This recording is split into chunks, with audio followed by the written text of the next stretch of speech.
Саламатсыздар ма оқушылар?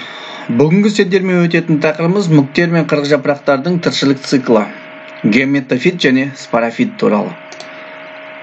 Оқу мақсаты: мүктер мен қырық жапырақтардың мысалында жынысты және жыныссыз ұрпақтардың ерекшеліктерін түсіндіру. Жетістік критерийі: оқушы өсімдіктің жынысты ұрпағына және жыныссыз ұрпағына мысал келтіреді. Өсімдіктің жынысты ұрпағы және жыныссыз ұрпағы маңызын түсіндіреді. Кемінде гаметофиттің бір кезеңін, спорофиттің бір кезеңін анықтайды.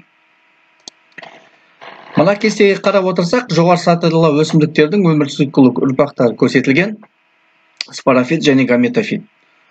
Спорофит кезінде негізінен мұнда споралар түзіледі, гаметофит кезінде мұнда гаметалар түзіледі.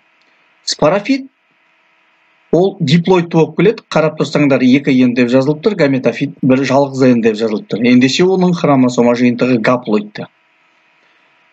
Келесі, бұл спорофит қайдан түзіледі? Әрине, жыныс жасушаларының қосылуынан түзіледі. Аталық және аналық жасушаларының қосылуынан спорофит түзіледі екен. Оның хромосома жиынтығы көріп тұрғандай диплоидты. Бірақ бұл спорофит бұл жыныссыз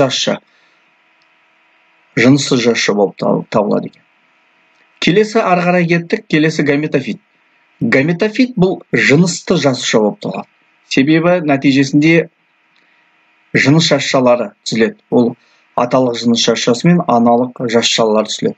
Ал гаметофит нелерден пайда болады? Әрине, жерге түскен споралардан пайда болады. Келесі ары қарай кетейік.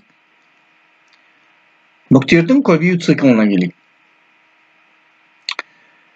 Ересек өсімдіктің, қарап тұрсаңдар, ересек міне мынау кестеге қарасаңдар, ересек өсімдіктің жаңағы мүктің ұшында спора түсетін қауашағы болады екен.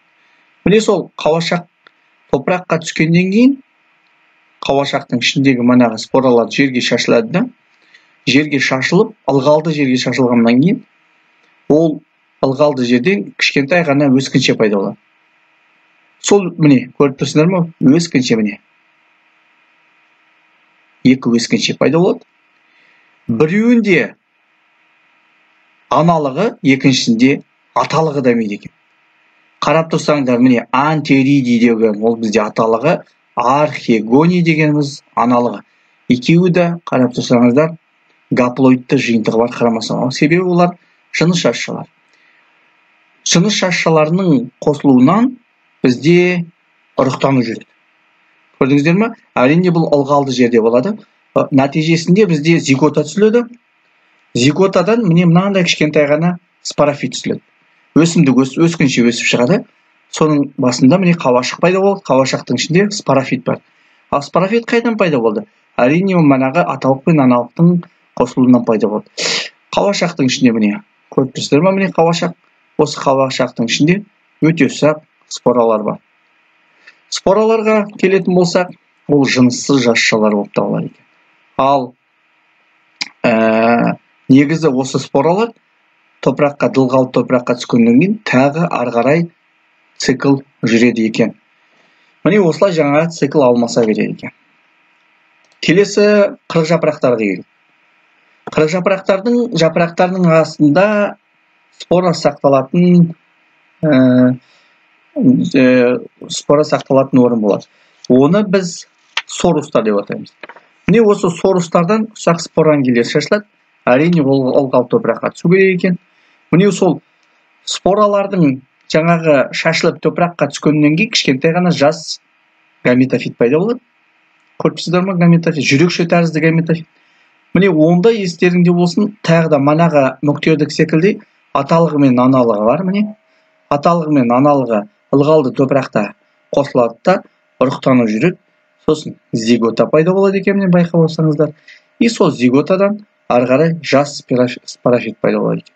Әрине, міне мынау жүрекше тәрізді өскіншеден бастап, міне өскіншенің өзі пайда болған уақыт, әрине осы жапырақ ылғалды топырақта кездеседі. Барлығы да міне осы өскіншеде болады. Ақырында өскінше өсіп шығады да, жапырақтың мыналарды гифалар деп атайды. Осы гифалар пайда болғаннан кейін, қайтадан оның астында өсімдіктің споралары пайда. Ал енді оқушылар, мен сіздерге айтатын тағы бір ақпаратым, енді міне жаңағы осы өтілген тақырып бойынша көптеген терминдер бар, байқап отырсаңдар. Спорофит, гаметофит, споралар, жас гаметофит деген секілді. Бұл негізгі терминдарды сіздер жақсы білу керексіздер.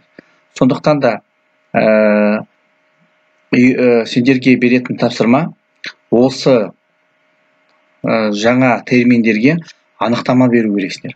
Ол неғылған мағынасы қандай, және қандай терминдердің бір-бірімен байланыс екендігін түсіндіру керексіңдер.